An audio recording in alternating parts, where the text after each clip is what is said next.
Bab 155. Mencari masalah. Menyetujui. Warrior yang menatap pria itu lalu berujar. Usai berujar, dia melompat dan mendarat di hadapan pria itu. Di antara dua orang ini, menurutmu siapa yang akan memperolehkan kemenangan? Mendadak, Fredkin bertanya. Sudut bibir Fudo Murong terulas sebuah senyuman sinis dan berujar, Fredkin, aku mengetahui kamu sedikit memandang rendah terhadap warrior yang menganggap kemampuan dia hanya berada di tingkat kedua. Tapi aku akan memberitahu kepadamu, meskipun diriku juga tidak yakin akan menang. Kenzi Si benar-benar mencari masalah. Warrior yang benar-benar sekuat itu. Fredkin mengerutkan kening. Dia mengakui, yang bisa menaik ke tingkat 22 ini tentu bukanlah sampah. Namun jika kemampuan mereka lebih baik dibanding Fudo, dia sedikit tidak mempercayai. Karena waktu mereka menaik tingkat benar-benar singkat, apalagi tingkat mereka masih sangat jauh. Fudo Murong tidak berbicara, dia hanya melihat warrior yang berada di bawah. Fudo Murong masih mengingat dengan jelas kemampuan warrior yang, terutama keterampilan pedangnya yang aneh, bahkan dia juga merasa ketakutan. Kakak seperguruan Rian, aku mendengar warrior yang telah berhasil menaik ke tingkat pagoda monster pedang ke-22.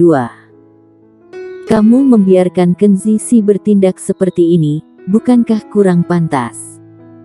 Mau gimana pun, suatu saat mendatang kemampuan serta bakat warrior yang akan berubah sangat luar biasa, seorang pria muda berujar kepada Rian Si yang berada di sebelahnya. Kamu bahkan mengatakan suatu saat mendatang. Rian Si menatap warrior yang berada di bawah dengan dingin lalu berujar, aku mengakui, jika memberi waktu untuk dia dan Fudo Murong, tentu mereka tidak akan berada di bawah kita. Lalu mengapa? Apakah harus membiarkan kesempatan adikku mengikuti peringkat King Yun kepada orang lain? Kemampuan adikku memang lemah. Tapi aku tidak mempercayai, di bawah bantuanku, dia tetap tidak bisa berhasil masuk. Apa maksudnya? Tentu kamu sangat mengerti. Pria muda yang berada di sebelah Rian Si pun menganggukkan kepala pelan, tentu dia mengerti maksudnya. Jika seseorang menggantikan posisinya, tentu dia akan tidak senang, terutama dengan kemampuan orang yang jauh lebih rendah dibandingnya. Menurut kalian, siapa yang akan menang? Murid bagian luar yang berada di bawah panggung pun bertanya. Kenzi Si, dia bukan hanya murid bagian dalam partai XX, juga berada di tingkat ke-7.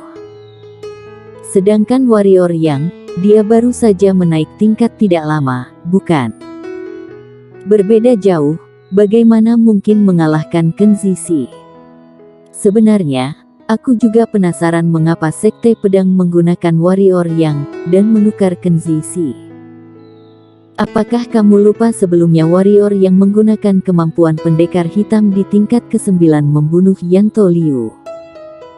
Benar. Bahkan saat itu warrior yang berada di alam fana tingkat ke-9 bisa membunuh alam bawaan. Sekarang dia adalah alam bawaan, tentu kemampuan dia akan sangat menyeramkan, bukan? Lagi, tetua tidak bodoh. Tentu ada alasannya bagi mereka menggantikan Kenzi Si menjadi warrior yang. Sudah, kalian tidak perlu berbedat. Tentu aku akan mengetahui hasil setelah mereka melawan, bukan? Di bawah panggung, pedang yang digenggam oleh Kenzi Si menunjuk bawah lantai.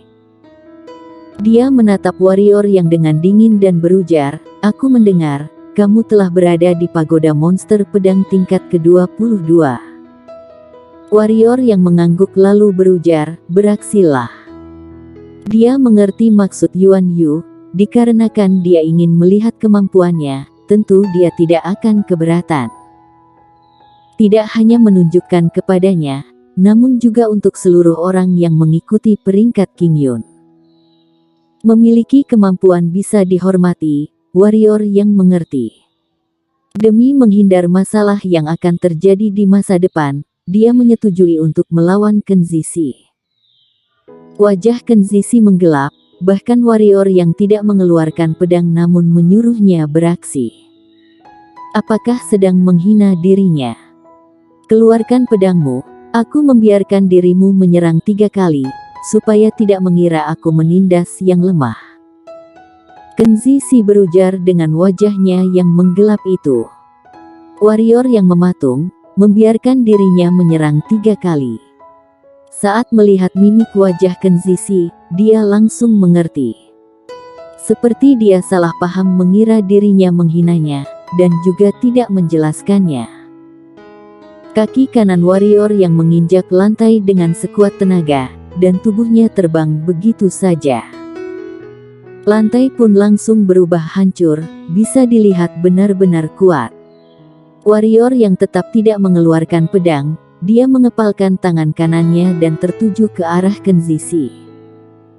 Tidak ada gaya apapun, murni satu hantaman yang sederhana.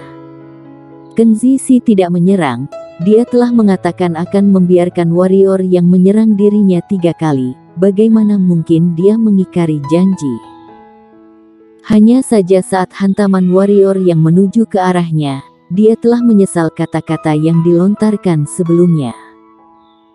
Hantaman yang terlihat sederhana, namun saat akan tertuju ke arah Kenzishi, justru berubah sangat kuat. Kekuatan di tangan membuat udara bagaikan menghancur, dan muncul suara meledak. Kenzishi terkejut, beberapa orang yang mengikuti peringkat King Yun juga terkejut. Tatapan Yuan Yu memancarkan sekilas tatapan terkejut, kekuatan warrior yang membuat dirinya terkejut. Kenzishi juga tidak mempedulikan kata-kata sebelumnya, pergelangan tangannya bergerak, dan sebuah pedang tertuju ke hantaman warrior yang tidak menggunakan keterampilan pedang, juga tidak keburu menggunakannya, berlari juga tidak bisa.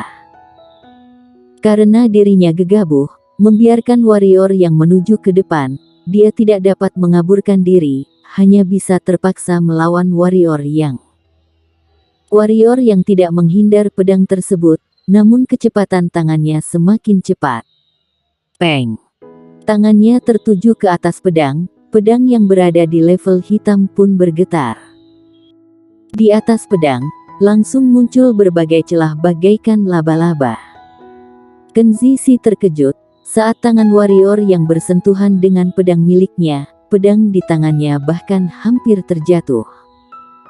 Sekuat apa kekuatan yang dibutuhkan? Membutuhkan pertahanan diri yang menyeramkan seperti ini. Tidak hanya Kenzishi yang terkejut, namun seluruh orang. Menggunakan hantaman melawan pedang level hitam, tangannya tidak mengalami luka, bahkan hampir membuat pedang Kenzishi hancur. Apakah ini adalah monster hitam? Melihat adegan yang terjadi, mimik wajah Fudo Murong yang berada di atas panggung formasi pengirim juga berubah berat. Dia masih terlalu menganggap rendah terhadap warrior yang sebelumnya dia mengira keterampilan pedang yang aneh adalah kartu akhir warrior yang. Namun melihat sekarang, sepertinya kartu warrior yang tidak hanya itu. Mimik wajah Riansi juga berubah berat, menggunakan hantaman tangan untuk melawan pedang level hitam, namun tidak mengalami kehancuran. Ini jelas-jelas adalah raga monster hitam tingkat ke-9. Mengapa warrior yang memiliki raga yang menyeramkan seperti ini? Di bawah panggung, Kenzishi tidak memiliki waktu untuk terkejut, karena satu hantaman warrior yang kembali tertuju ke arahnya. Kenzishi menggerakkan pergelangan tangannya, dan pedang kembali tertuju ke arah warrior yang. Peng! Mendadak, pedang Kenzishi hancur, kecepatan hantaman warrior yang tidak mengalami kekurangan, dan tertuju ke bagian dada Kenzishi. Sang empu terkejut, mengepalkan tangan kanannya, dan berlawanan bersama tangan warrior yang. Kaca. Mimik wajah Kenzishi berubah saat tangannya bersentuhan dengan tangan warrior yang. Tidak lama, terdengar suara retakan tulang. Detik selanjutnya, Tubuh Kenzi Si bagaikan layang-layang yang putus, dan terbang keluar. Beterbangan hingga 13,32-16,65 km, dan terjatuh di lantai. Terdiam. Seluruh orang terdiam. Begini saja sudah kalah. Kenzi Si yang berada di tingkat ke-7 dikalahkan hanya dengan 2 hantaman tangan. Seluruh orang benar-benar mematung. Warrior yang mengembalikan tangannya, menggelengkan kepala menatap Kenzi Si yang terbaring di lantai. Lalu membalikkan tubuh menuju ke atas panggung formasi pengirim. Dia memang memiliki kemampuan yang baik, namun tidak boleh memandang rendah terhadap musuh. Jika tidak memandang rendah, saat berlawan langsung menggunakan keterampilan pedang, tentu dia tidak akan dengan mudah menggunakan hantaman tangan untuk melawannya. Namun sayangnya, dia benar-benar memandang rendah terhadap musuh. Tidak hanya membiarkan musuh mendekatinya, masih menggunakan hantaman tangan. Bukankah dia mencari mati? Riansi turun dari panggung formasi pengirim lalu menghampiri Kenzi Si. Seketika mimik wajah Riansi berubah menyeramkan saat melihat lengan Kenzi Si yang membengkok. Dia menatap warrior yang lalu berujar, hanya pertandingan mudah, namun kamu bertindak berlebihan.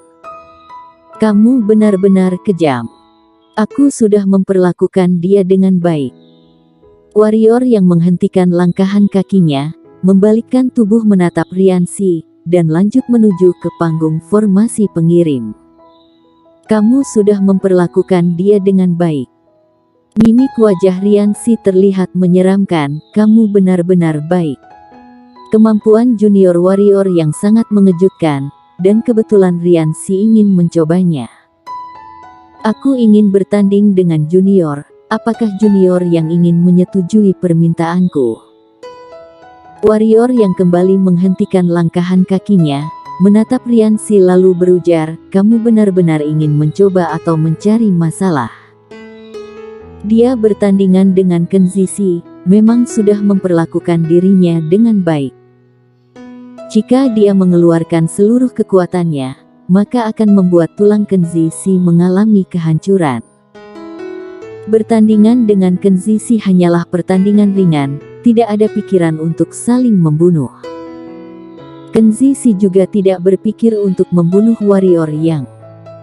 Jika orang di hadapan ini berani beraksi, dia merasa tidak akan membiarkannya mengikuti peringkat King Yun.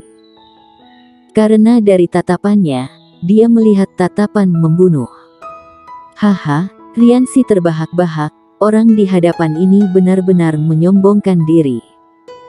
Dia mengira dirinya siapa. Saat dia akan siap beraksi, Yuan Yu muncul di tengah dua orang ini. Yuan Yu menatap sekilas Kenzi Si yang terbaring di lantai, lalu kembali menatap warrior yang dan berujar, kamu bertindak sedikit berlebihan.